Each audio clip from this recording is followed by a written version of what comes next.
David, nu-i voie în iarbă. David. Aici, David.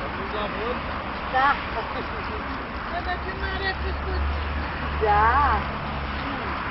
Haide. Îl filmează Îl filmează ca să-i trimită lui Tască.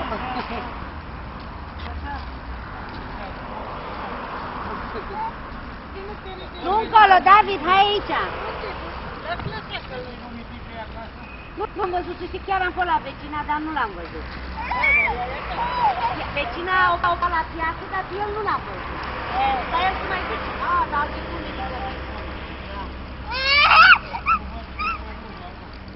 nu, ziceam că plecat la fel.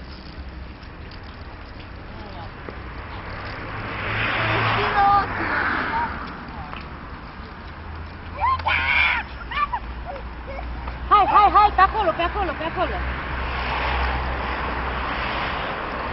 David! Băi, le-am dat greșit, l-a prins greșit.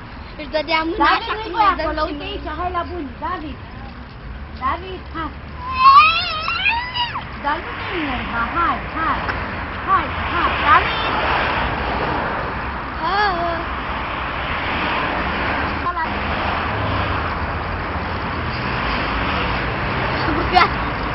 Haide! Oleu!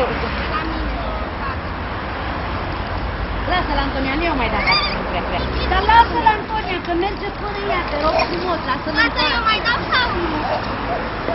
Dacă îl dau cu ea mâna, mai bine? Dacă el merge fără ea, de ce nu-l lași în pace? Lasă, taci. Porumbei, David, uite porumbei.